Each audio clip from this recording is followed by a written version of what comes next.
मनमोहक तस्वीरें नवी मुंबई के इस्कॉन मंदिर की है, जिसका लोकार्पण आज प्रधानमंत्री नरेंद्र मोदी करने वाले हैं।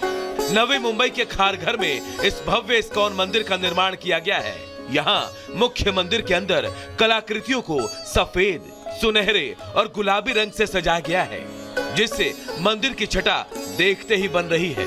मंदिर परिसर में भगवान श्री कृष्ण की लीलाओं को कलात्मक रूप में दर्शाया गया है। ये इस्कॉन मंदिर इसलिए भी बेहद खास है क्योंकि ये सिर्फ एक मंदिर नहीं बल्कि वैदिक शिक्षा का केंद्र भी होगा, जहां पर विदेशी श्रद्धालु भी आकर अध्ययन कर सकेंगे।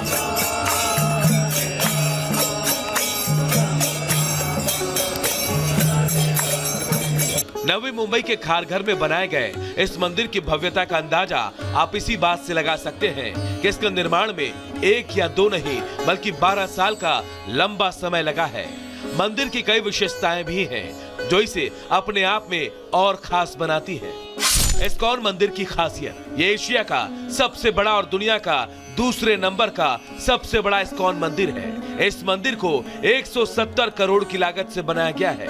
मंदिर के निर्माण में करीब 12 साल का समय लगा।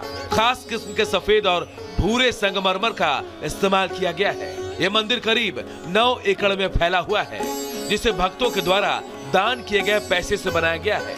भगवान कृष्ण को समर्पित इस मंदिर का नाम श्री श्री राधा मदन मोहन रखा गया है। महाराष्ट्र में दुनिया के दूसरे सबसे बड़े इस्कॉन मंदिर के लोकार्पण के दौरान पीएम मोदी के साथ ही कई विशेष गणमान्य लोगों की मौजूदगी भी होगी। इस कार्यक्रम में प्रधानमंत्री नरेंद्र मोदी, महाराष्ट्र के राज्यपाल सीपी राधाकृष्णन, मुख्यमंत्री देवेंद्र फडणवीस, उप मुख्यमंत्री एकनाथ शिंदे और अजीत पवार भी मौजूद होंगे। इस्कॉन मंदिर भगवान कृष्ण के सबसे लोकप्रिय मंदिरों में से एक है। इस्कॉन का मतलब international society for Krishna consciousness है और दुनिया भर में इसके करीब 650 से भी ज्यादा मंदिर हैं। जानकारी के मुताबिक भारत में ही 400 से ज्यादा इस्कॉन मंदिर हैं, जबकि भारत के अलावा एशिया में 80 और यूरोप में 135 इस्कॉन मंदिर हैं। इसके अलावा अफ्रीका में इस्कॉन के 69 मंदिर हैं। सुपर पावर अमेरिका में भी 56 इस्कॉन मंदिर हैं।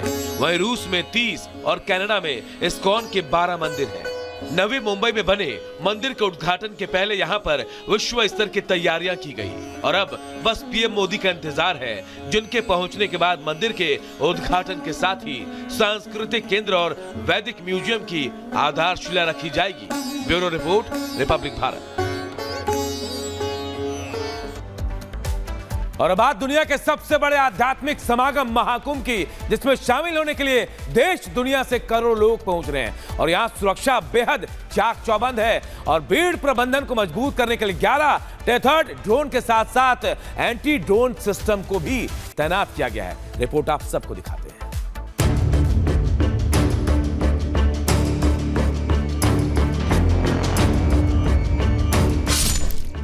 जमीन पर कमांडो, मचान पर स्नाइपर,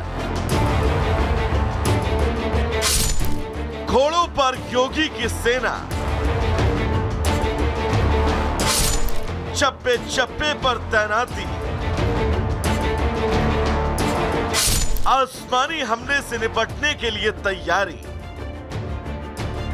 महाकुंभ में ड्रोन हमला हुआ तो ड्रोन आसमान से सीधा जमीन पर गिरेगा। महाकुंभ के आसमान में एंटी ड्रोन सिस्टम एक्टिव हो जाएगा। मान लीजिए कि कोई संदिग्ध ड्रोन आसमान में ट्रेस किया गया है तो एंटी ड्रोन सिस्टम तरंगों के जरिए अनजान ड्रोन पर रेडियो फ्रीक्वेंसी से अटैक करेगा, जिसके बाद उस ड्रोन का अपने रिमोट से कनेक्शन टूट जाएगा और अपने आप जमीन पर धराशायी हो जाएगा। इस सिस्टम की रेंज करीब करीब 10 किलोमीटर तक होगी।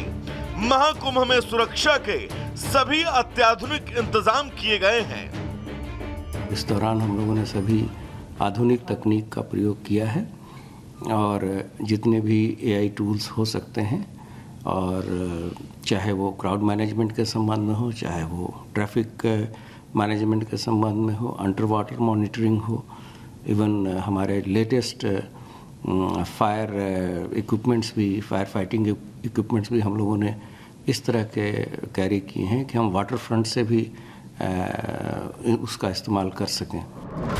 प्रयागराज मेला क्षेत्र में जैसे ही कोई ड्रोन उड़ान भरेगा, ये सिस्टम अपने आप उसकी पहचान करेगा। अगर ड्रोन के पास उड़ने की इजाजत नहीं होगी तो ये उस पर ऐसा अटैक करेगा जो आंखों से देखा नहीं जा सकता, लेकिन वो ड्रोन को जमीन पर लाकर पटक देगा।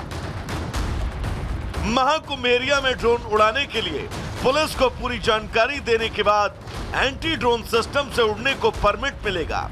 जिसके पास ये इजाजत नहीं होगी और एंटी ड्रोन सिस्टम के चक्रव्यूह में वो फंसेगा ही फंसेगा। Bureau report, Republic Bharat.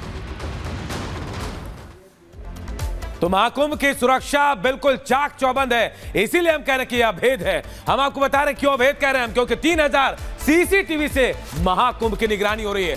सिर्फ मेला क्षेत्र में देखिए एसटीएफ, एटीएस, एनएसजी को तैनात किया गया है। इसके अलावा हम आपको बताएं एनडीआरएफ, एसडीआरएफ की भी वहां पर तैनाती की गई है। सीसीटीवी ड्रोन से निगरानी की जा रही है। यानी निगरानी देखिए कहां हो रही है। संतों की सुरक्षा के जरूरी इंतजाम भी किए गए हैं। हाईटेक एंटी ड्रोन सिस्टम भी तैनात किए गए और इसीलिए हम कह रहे हैं कि यहां सुरक्षा अभेद है। करोड़ों लोग यहां पहुंच रहे हैं और उनकी सुरक्षा की जिम्मेदारी बखूबी निभाई जा रही है। बिल्कुल अनूप, अब आगे बढ़ेंगे, बात सबसे बड़ी सुनवाई की करेंगे। दरअसल मथुरा मामले में आज सुप्रीम कोर्ट में सुनवाई होनी है। मस्जिद प्रबंधन कमेटी ने एक याचिका हाईकोर्ट में डाली थी, वो याचिका हाईकोर्ट से खारिज हुई। उसके बाद अब सुप्रीम कोर्ट का रुख किया गया है। इंतजार सबको यही है कि आज सुप्रीम कोर्ट में इस पूरी याचिका में सुनवाई के दौरान क्या कुछ होगा। रिपोर्ट आपको दिखाते हैं।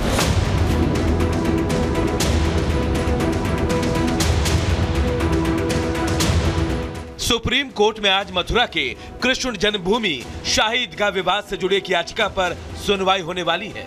मस्जिद प्रबंधन समिति ने उसकी याचिका खारिज किए जाने के खिलाफ सुप्रीम कोर्ट में अपील की है। पिछले साल 1 अगस्त को इलाहाबाद हाई कोर्ट से मुस्लिम पक्ष को बड़ा झटका लगा था, जब इससे संबंधित 15 मामलों की मेंटेबिलिटी को चुनौती दी गई थी। हाई कोर्ट की दलील शाही ईदगाह के धार्मिक चरित्र को निर्धारित करने की आवश्यकता है। हिंदू पूजा स्थल अधिनियम का उल्लंघन नहीं करते, इसलिए इस याचिका को अस्वीकार किया जाता है। इससे पहले सीजीआई की अगुवाई वाली पीठ ने पिछले साल 9 दिसंबर को इस मामले में अंतिम सुनवाई शुरू की थी। वहीं अब ये मामला आज पीठ के समक्ष आएगा।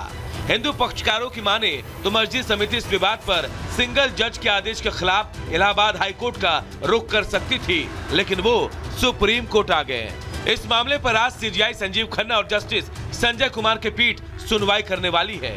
अब देखना होगा कि मुस्लिम पक्ष को सुप्रीम कोर्ट से राहत मिलती है या फिर उसे वापस हाई कोर्ट की तरफ जाना होगा। Bureau report, Republic Bharat.